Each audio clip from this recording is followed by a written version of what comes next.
Translation and purport by His Divine Grace Srila A.C. Bhaktivedanta Swami Prabhupada. Of these possessions, with one step I have occupied Bhurlok, and with my body I have occupied the entire sky and all directions. And in your presence, with my second step, I have occupied the upper planetary system. Purport. According to the Vedic description of the planetary system, all the planets move from east to west. The sun, the moon, the 5 other planets such as Mars and Jupiter orbit one above another. Vamandev, however, expanding his body and extending his steps, occupied the entire planetary system.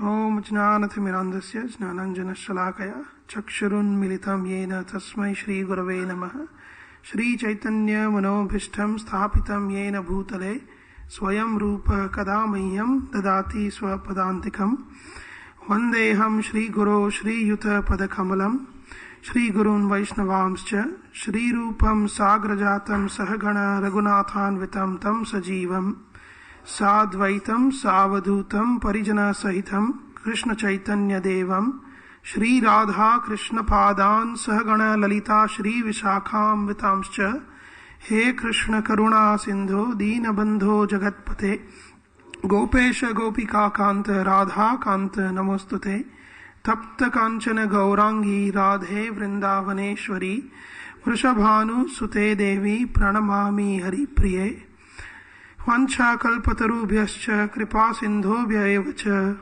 patitanam pavanebhyo vaishnavebhyo namo namaha Shri Krishna Chaitanya Prabhu Nityananda Shri Advaita Gadadhar Shri Vasadi Gaura Bhakta Vrinda Hare Krishna Krishna Krishna Hare Hare Hare Rama Rama Rama Hare Hare.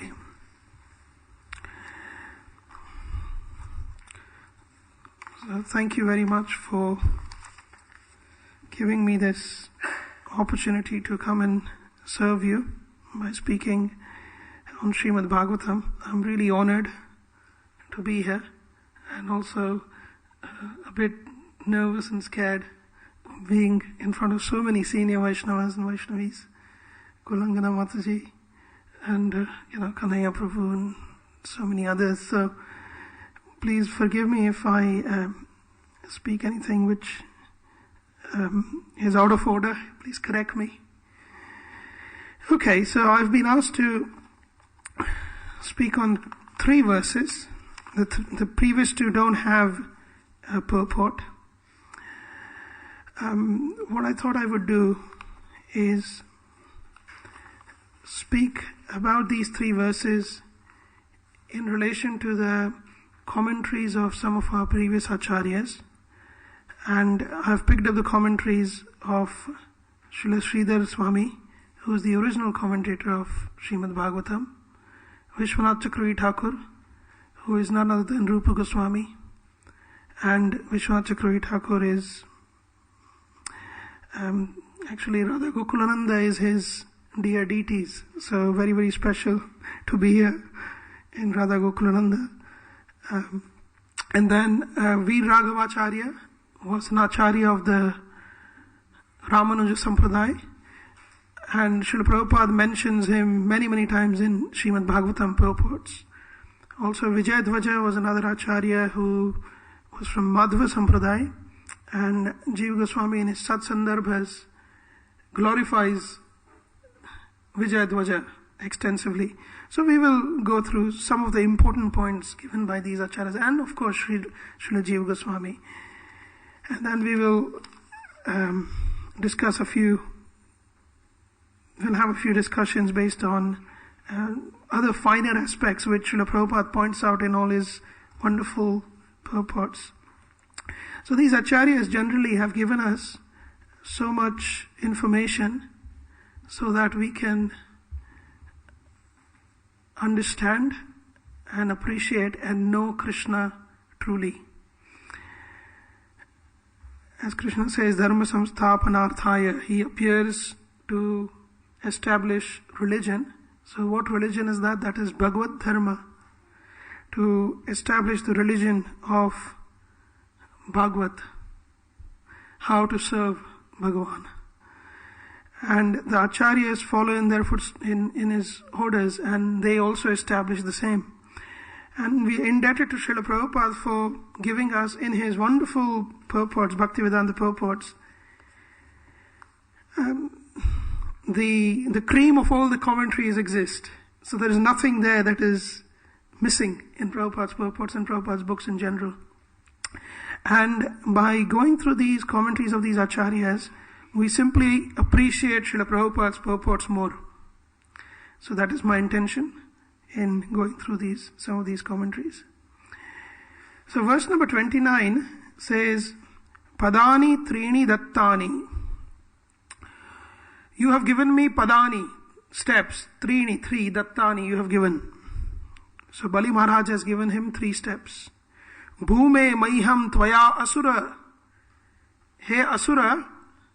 So it's interesting that Vamandev is referring to Bali Maharaj as, oh great Asura. And we will see why. Some commentators mention why that is the case.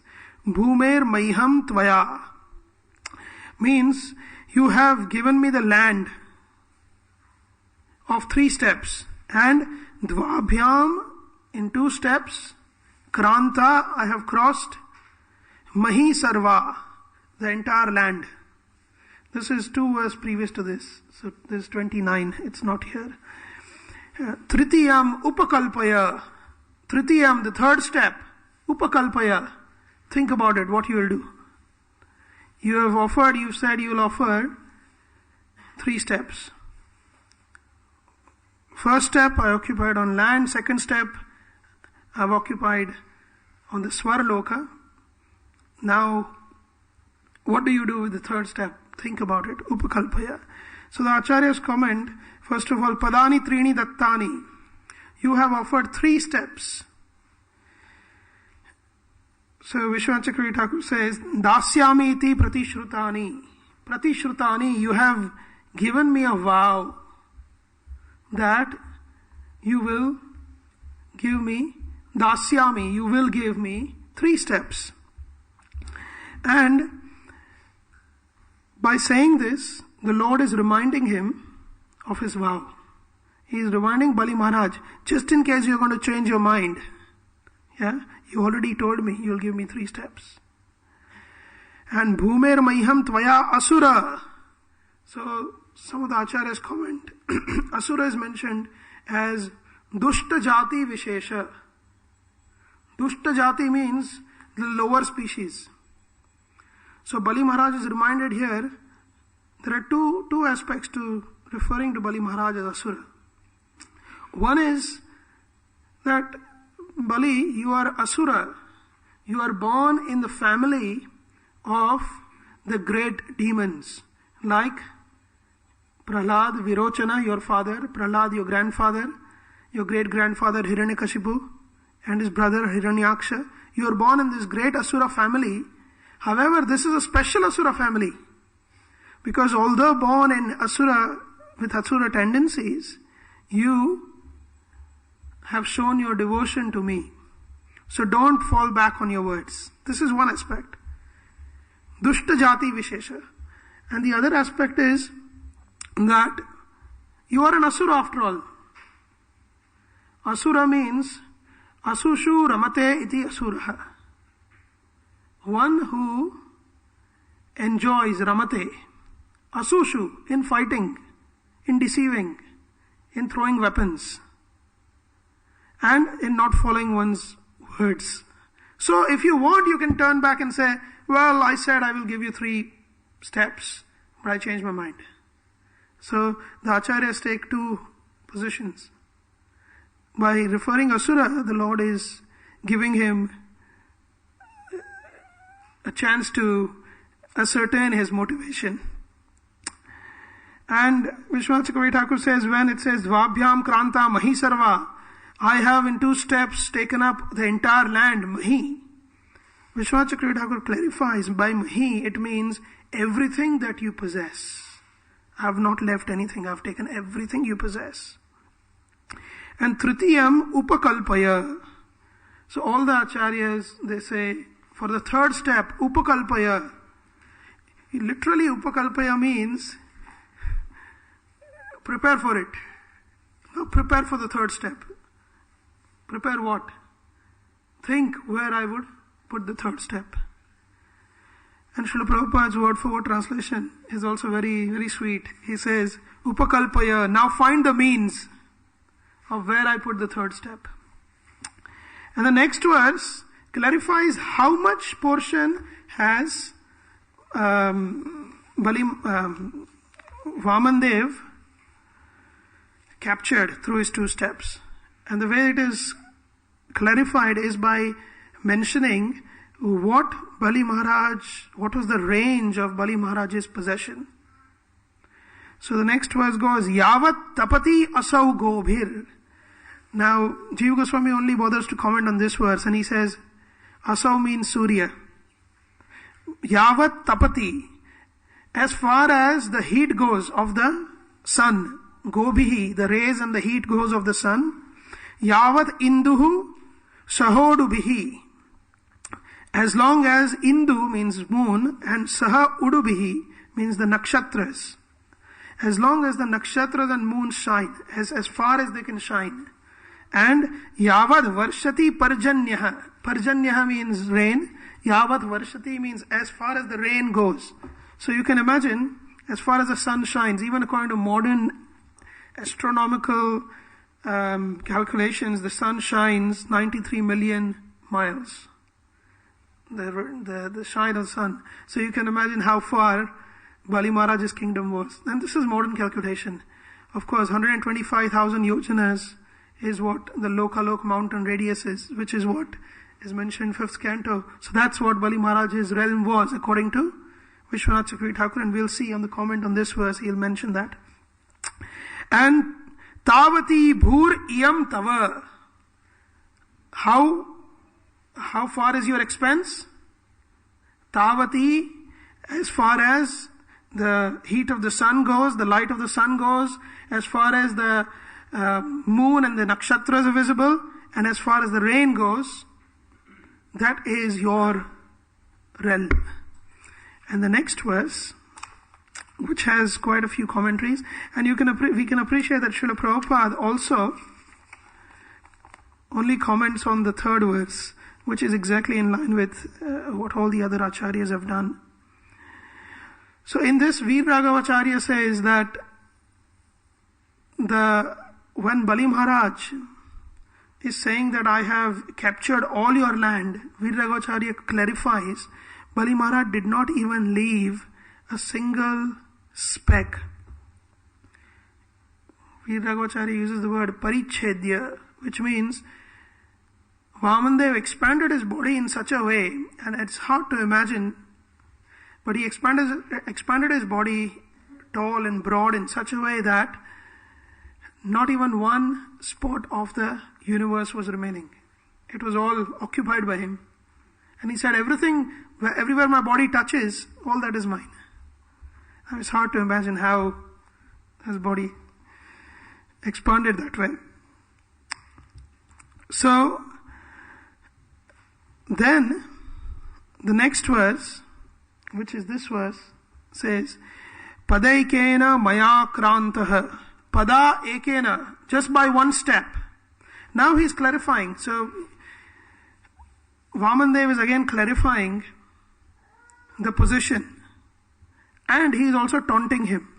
And we'll see how the acharyas mention, especially Vijay Dhwaja from Madhva Sampradaya, he mentions very interestingly how there is a taunt by Vamandev in this verse. So, Pada ekena maya krantaha. Just by one step, Pada ekena maya, by me, krantaha or akrantaha. There are two versions. So, Srila Prabhupada says akrantaha, which means I have covered. By one step I have covered Bhur lokaha kham dishastanoh. Bhur lok means, which is Bhur lok? Anyone knows Bhur? Yes. Bhu, Bhuvar and Swar. So the earth has been covered by me. Just by one step. And Swarlokaste Dvitiyena, by the second, Dvitiya. By the second, I have covered the Swarlok. So we have this beautiful painting of Vamandev where he expands, he stands on land and he's expanding his other feet to Swarlok. And Pashyataha Te Svam Atmana. Now two beautiful commentaries, one from Vijay Dhwaja, another from Vishwanath Chakravarti Thakur, which is made on this verse. The first commentary is, it says, Pashyataha Te Swam Atmana. Now, Swam Atmana literally means, Swam means self, Atmana, by me. So, all that you possess, Sarvam. Swam means, Sridhar Swami, the commentator says, Swam means Sarvaswam. Everything that you possess. Jiva Goswami and all the commentators, they follow that, and Srila Prabhupada also follows that. Sarvaswam Atmana. Atmana means by me. Now, if you read the Sanskrit, there are two things here. Maya Atmana. By myself. So, Vishwanath Chakravarti Thakur clarifies, why does the Lord say, by myself I have covered in two steps everything that you possess? What's the reason? Why would you say Maya, which means by me? And then again you would say Atmana. In this verse you see Maya on the first line and the last line says Atmana at the end. Both actually mean the same thing. Atmana means by me and Maya also means by me. Yes, Prabhu. There's no difference between Krishna and his body. Very good. So Vishwanath Chakravarti Thakur says, when by Maya is said, it means that he as Vamana. But when he expanded, he became Trivikrama. Trivikrama means, three means three, Vikrama means conquered. Conquered in 3 steps. Yeah, the conqueror in 3 steps. So, Vishwanath Chakravarti Thakur says, the form of Trivikram is the same as me. If you are thinking, Bali, that this is my Maya or something, illusionary, it is not. It is me, my very self.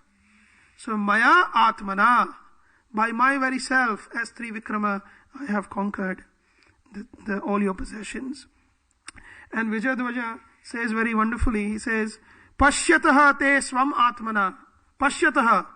And Srila Prabhupada also says in the word for word, Pashyataha, while seeing.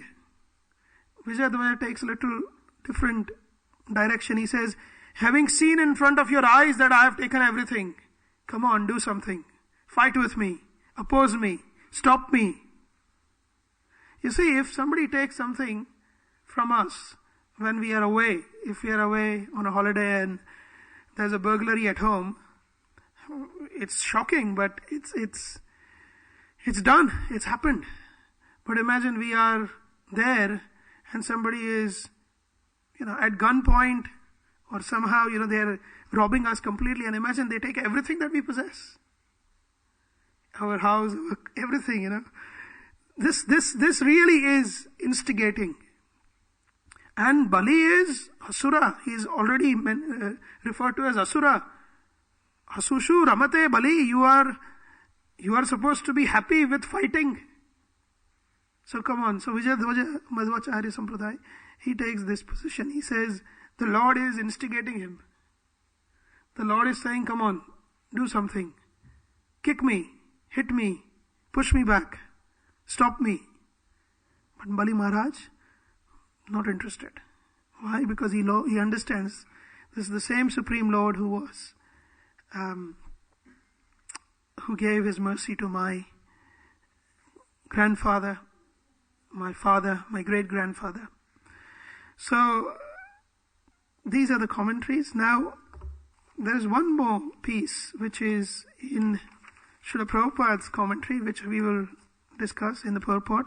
According to the Vedic description of the planetary system, all planets move from east to west. I think modern astronomy doesn't disagree with that. The sun, the moon, and the 5 other planets such as Mars and Jupiter orbit one above another, which also according to modern astronomy is acceptable. Vaman Dev, however, expanding his body and extending his steps, occupied the entire planetary system. So what is referred to here and is mentioned by Vishwanath Chakravarti Thakur in his commentary very wonderfully. So that is Sarartha Darshini. He says, Padaikena maya kranta iti purvato loka lokaha ekena eva padamaya krantaha iti arthaha. So, purvato loka lokaha ekena eva padamaya kranta. From east, purvataha. See, you see, we can appreciate how Prabhupada is directly following Vishwanath Chakravarti Thakur here. So Vishwanath Chakravarti Thakur says, the Lord started his first step from the east towards the west direction. And up to what point? Purvato loka lokaha ekeneva. In one step he reached loka lok. So we have to go back to the 5th canto, the Bhagavatam cosmography, to understand. Does everyone know Loka Loka mountain? In the Vedic planetarium in Mayapur, they are doing a beautiful. I was there in Mayapur a couple of months ago, and they were doing a demo, and I think it's on their website as well, where you can see how the Vedic cosmology is. So just very quickly, Loka Loka mountain. First of all, Loka Aloka. Loka means Lokyate iti Lokaha. Everything that is seen is called Loka. So this is Bhuloka, because we see everything here. Yeah? All the living entities, they see. Another meaning of Loka is light. So where light reaches, that is Loka. And Alokaha means where light does not reach. So Lokalok mountain, and I'll give you a 1 minute, I'll try to give you a 1 minute description of the cosmology. You have the Mount Meru in the center, yeah, and you have 7 concentric circles of different types of fluids, with the outermost circle being the fluid of sweet water. And in these fluid, on various planes, are the different planets. The highest planet being Dhruvaloka. Of course, Brahmaloka is also there above that. So all these material planets are floating there. And the sun reaches up to the farthest, so you can imagine the farthest concentric circle, which is the sweet water circle. Surrounding that, just you can imagine like a cup. Surrounding that is the Loka Loka Parvata. Loka and Aloka. Why is it called Loka Loka? Literally, it means that which stops Lok from Aloka. Lok means that where the sun's light reaches, and Aloka means beyond that, there is no sunlight.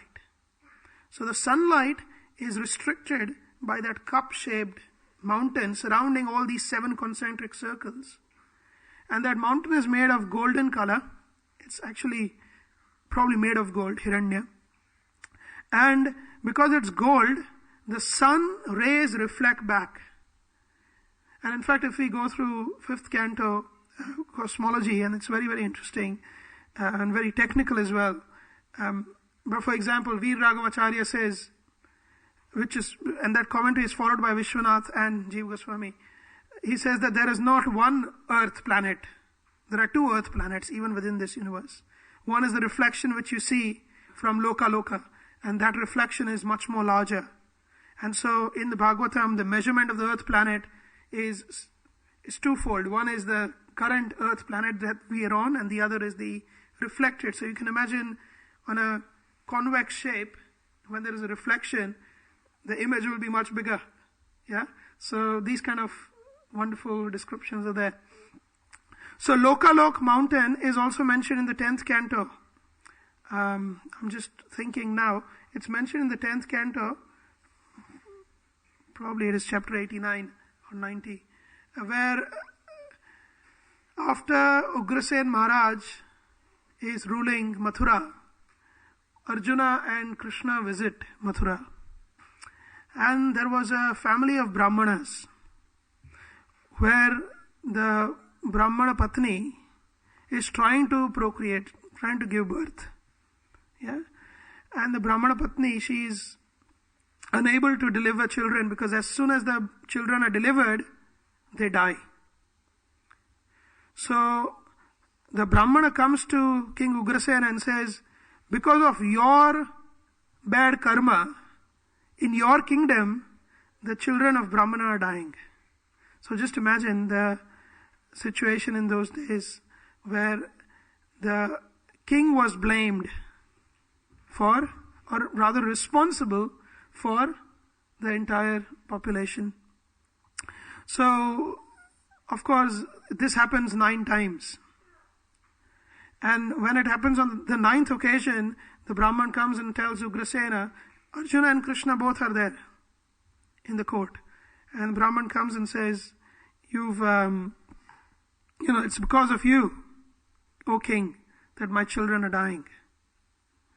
At that point in time, Arjuna steps forward and says, okay, I take a vow that if I am unable to protect your children, I will give up my life. I'm absolutely certain I can protect your children. So Arjuna himself, out of his own,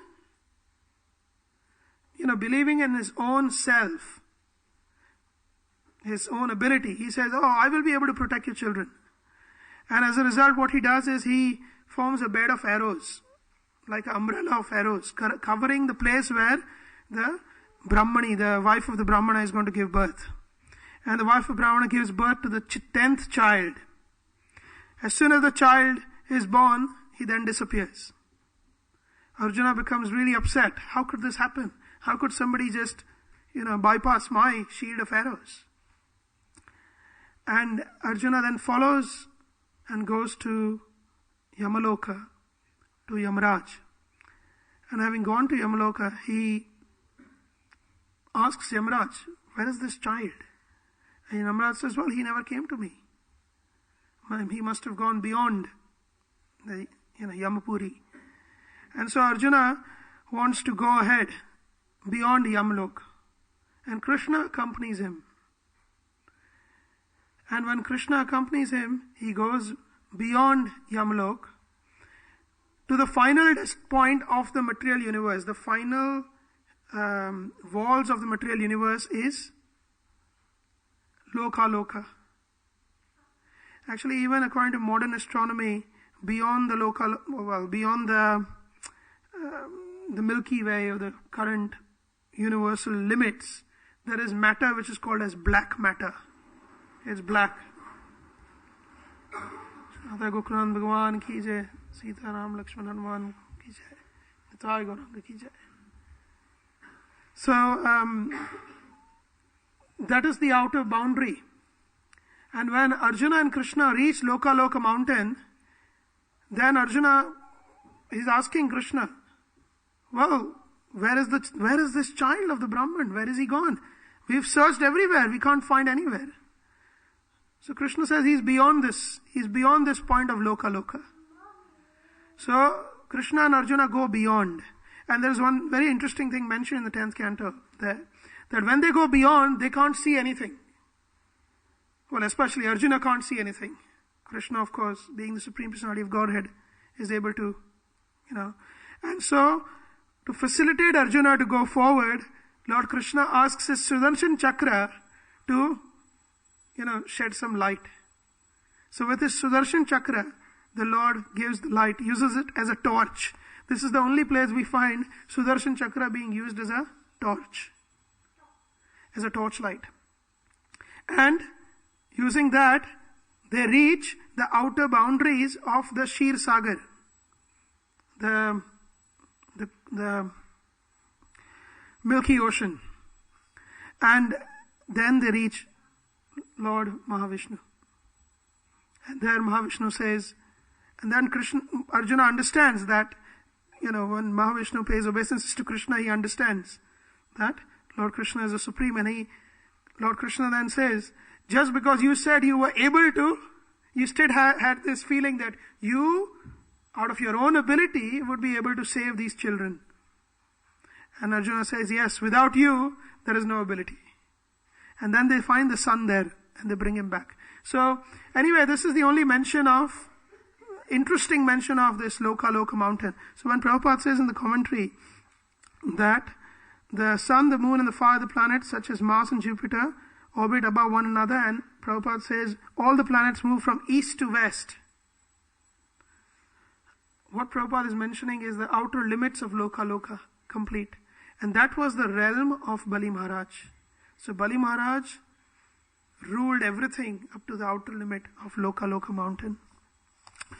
Okay, so there isn't any more commentary from the Acharyas because these 3 verses, very limited commentaries have been provided. However, I had a few other things that I could perhaps discuss.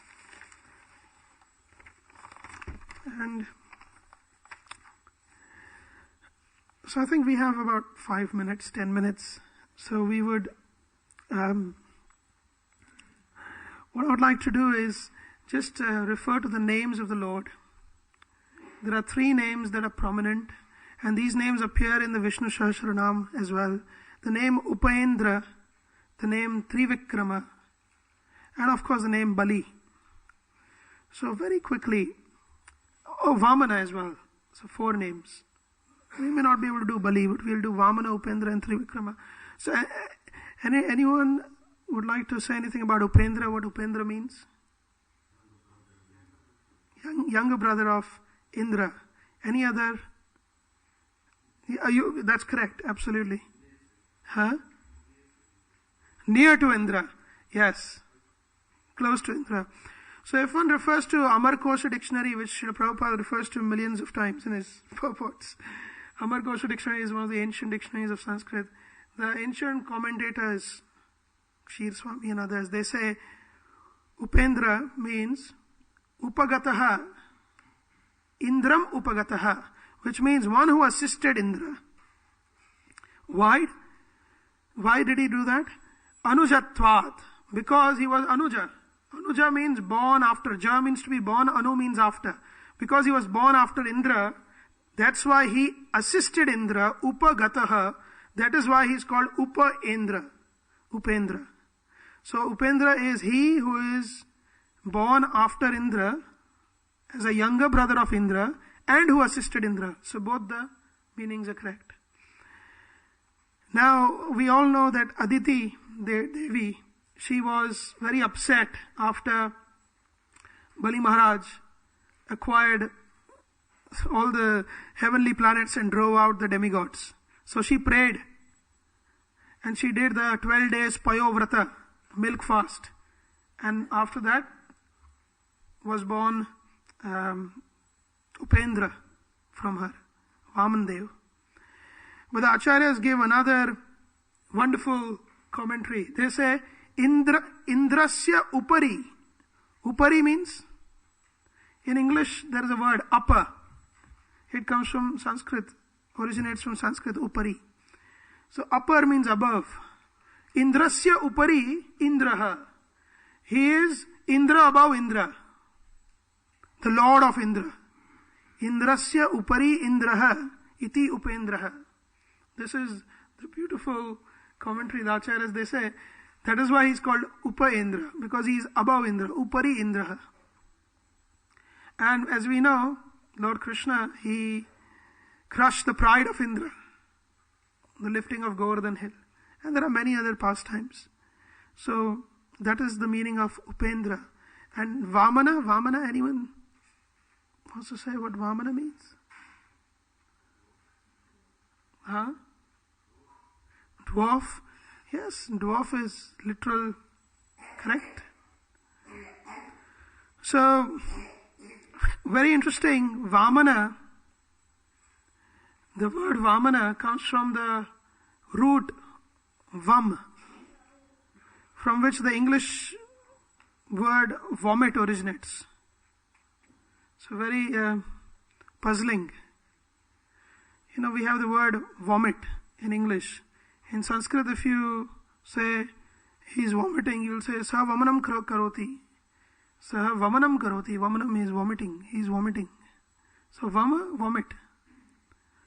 So vama udgirna, Panini says in his Dhatu Path. Udgirana means vomiting, expelling out. So the Acharyas explain, Vamayati, Tyajayati.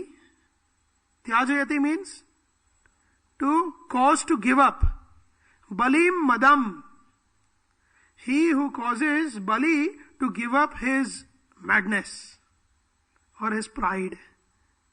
Vamayati, Tyajayati, Balim madam iti Vamanaha. Because he causes the pride of Bali Maharaj to be crushed, he is known as Vamana. And there is a verse, beautiful verse, that says, Vipralabdho dadami iti tvayaham chadhyamanina tad vyalika phalam bhungsva nirayam katichit sama. So Vamandev is saying, the reason why you have to go to hell, Niraya, is because number one, you did not fulfill your promise. You are not able to give me 3 pieces of land. As a third piece, you are offering your head. You promised to give land, not your head. So where is the third piece of land? Bhumi. You can't give me. So, because you have lied to a Brahmana and you have not fulfilled your promise, you have to go to hell, Niraya. And second reason is because Adhya Manina. Adhya means opulence. Manina means full of Adhya Manina literally means one who is very proud of one's opulence. You are very proud. You have become very proud that you have achieved and you have conquered all the 3 worlds. And because of your pride, you deserve to go to hell. So imagine how much pride we have in every little endeavor that we do. And every little every little activity that we do. So destination is hell according to Vamandev. So what is the real Adhya? So Uddhava asks Lord Krishna, I think it is 11th canto, Srimad Bhagavatam.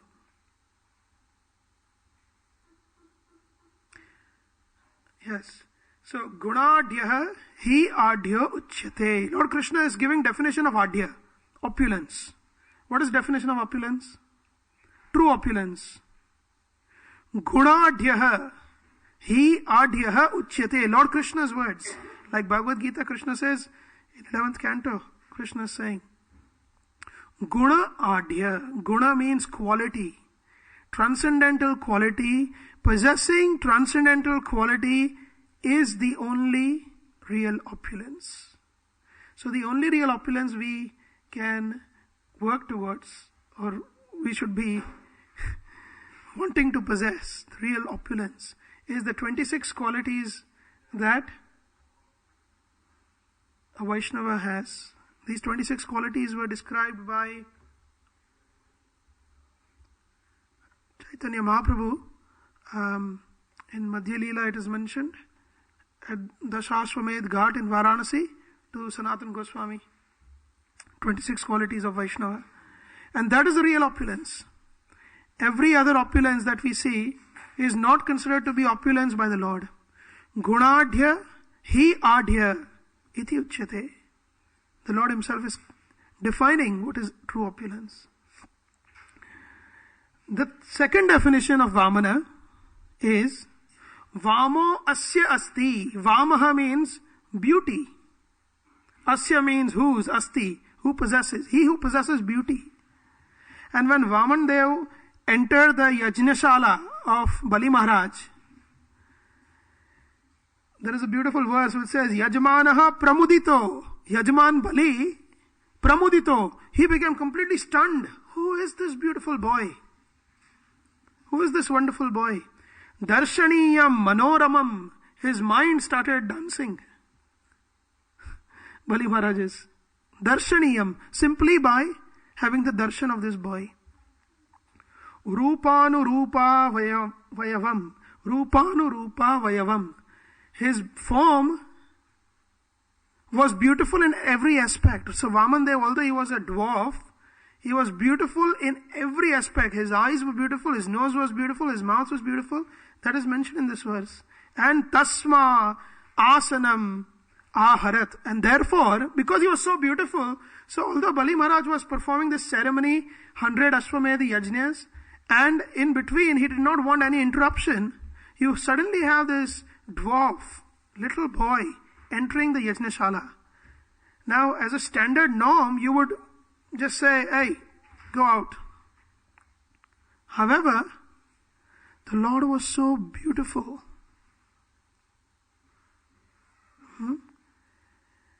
He used his beauty to attract.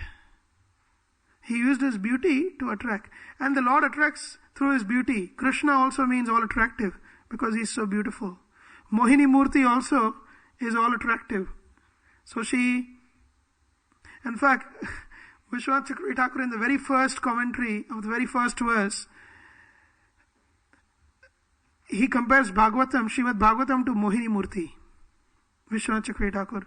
He says, just like Mohini Murti attracted the Asuras as well as the Suras. Similarly, there are many Asuras in Kali Yuga who are attracted to Srimad Bhagavatam and who will comment on Srimad Bhagavatam. But Mohini Murti attracts even Asuras. So even they are attracted. Even though they are envious of the Lord, they still read Srimad Bhagavatam. So, the Lord attracted Vamaha. Vamaha means he who attracts. Actually, this word Vamaha comes from the root ven, one or ven. And one, from the same root comes the English word or the Latin word Venus, which means to love or to like. And Vama means beautiful, means love or like. And Vama also means that which everyone likes. What does everyone like? Desires. We like to fulfill our desires. So what we love is what we desire. Or rather what we desire is what we love. So Vama also means desires. So the third definition given by the Acharyas of Vamana is Sarvani Vamani, all one's desires, Nayati, he who fulfills. That is Vamana. Sarvani Vamani, Nayati iti Vamana. And in Chandogya Upanishad there is a verse, Eshaha, this Supreme Lord. In Upanishads you don't have a direct mention of the Lord. It's all indirect mention. So Eshaha Vamani Sarvani Nayati. This Supreme Lord, whoever that is, because Chandogya Upanishad is indirect, this Supreme Lord, he fulfills everyone's desires. So Vamandev, when we say the word Vamana, it means three things. Of course it means dwarf, as a beautiful dwarf. It also means he who fulfills everyone's desires. And it also means he who, through his taking away the 3 steps of land, he who crushed the pride of Bali Maharaj. So, Vamayati, Tyajayati, Adhyam, Balim. So this is Vamandev. And Bali, Trivikrama means he is 1 over 3 steps. And Bali, and this is the last thing I'll mention, Bali Maharaj is mentioned in by Radharani in the Brahmara Gita, in the 10th canto. And Radharani mentions Balim api, Bali. So Bali Maharaj, he offered himself as Bali. Bali means offering. He offered himself as an offering. Bali Maharaj offered himself as an offering. Balim api Bali. Still, what did you do, Krishna? Aveshtayat. You bound him up like Dvangshavat, like a crow. So Krishna, you are somebody who is, chopping off a nose of a woman just because you are attached to another woman, like in your role as Ramachandra. You are killing, although being a Kshatriya, you are killing the king of the monkeys, Vali, from behind the bushes, like a hunter, although you should fight with him like Kshatriya, again in Rama Avatar. And similarly for Bali Maharaj, he gave you everything. Balim api Balim. Bali offered himself as Bali. So Bali literally means offering. Although he offered himself as Bali, what did you do? You bound him up like a crow. So Radharani says, to such Krishna, I want to forget him completely. But it is such a difficulty, it's impossible to forget him. This is in Brahmar Geet in 10th canto. So we understand Balim literally means offering, because Bali Maharaj offered his very self as an offering. So there are many more wonderful things, but I think we will stop here. Thank you very much. Srila Prabhupada ki jai. Samaveta Bhakta Vrinda ki jai. Hare Krishna.